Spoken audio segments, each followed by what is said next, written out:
But this mystifying footage pales in comparison to what has been captured here, in Greencastle, Indiana.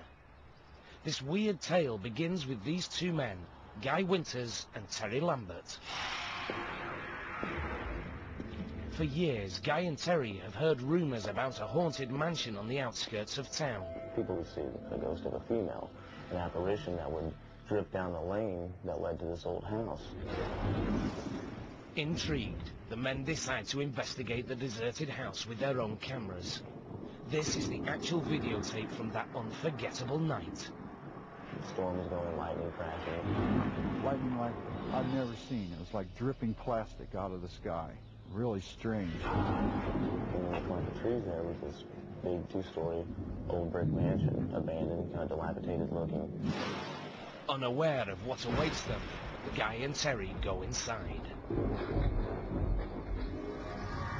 I think throwing shadows through the house, so it was pretty eerie. And basically, we took a series of pictures all through the house, upstairs, downstairs, stairwells. Terry claims that he then ventured back outside to take more photos. I took a series of 3 pictures of an upstairs window. And after I took that series of pictures, I went around to the back of the home, and I took a picture of a doorway. Still in the house, Guy continues his investigation. But suddenly, he feels that he is no longer alone. I felt this presence come over me, and the smell was like sulfur and roses. Real strong smell. You hear that? Heartbeat? Honk, honk, honk, honk. And this heartbeat was in my head, but it wasn't my own heartbeat. I really felt like I was dying. This feeling of anxiety was just overwhelming. And I was afraid I wasn't going to make it out of there. Guy and Terry run from the house, afraid to stop until they reach the safety of their van. But this ghost story is far from over.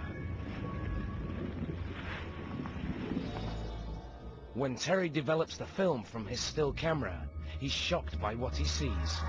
3 consecutive pictures of what appears to be a woman glowing in a pink light, floating in the second-story window.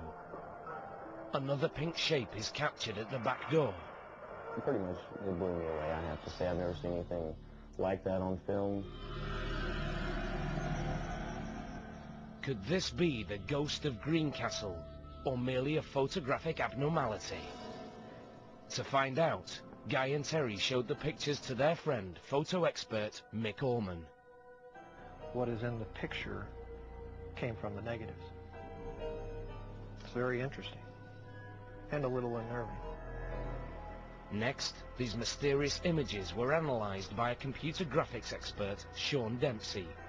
It's during Sean's high-tech examination that the photograph reveals another startling secret. And then I tried something called bas relief, which basically takes the light and dark parts of the picture and emphasizes them. And I got the creepiest thing from this one photo. Her face, and I don't know how else to describe it, but that to me just looks like a skull. I've got to be honest, it's either a real photo of a ghost or it was done with a photographic technique that I don't know about. With experts at a loss for answers, Guy and Terry have their own theory. They now believe they photographed a real ghost. But if it's true, then whose spirit is it? Guy believes that the Pink Lady is a woman who lived and died here in the early 20th century. Her name, Irene O'Hare, the same name that they found scratched onto one of the bedroom walls. Guy and Terry make more trips to the mansion, but the ghost of Greencastle does not reappear. However, the men captured 2 other images that are just as difficult to explain. The first is this photograph of what appears to be a woman in a flowing gown. Due to her intense colour, she is known as the Gold Ghost. The second strange event occurs while Guy takes pictures of the mansion. Suddenly, 3 cloud-like shapes fly by. Is this merely fog or some type of mist? If so, it would need a strong breeze to travel this fast. But Guy's clothes and hair never move, indicating that no wind is blowing. Unfortunately, these and other questions may never be answered, because the mansion was destroyed to make way for this cornfield. But the memories of the Greencastle mansion live on with Guy and Terry, who may have done the unthinkable. Captured images of visitors from the other side.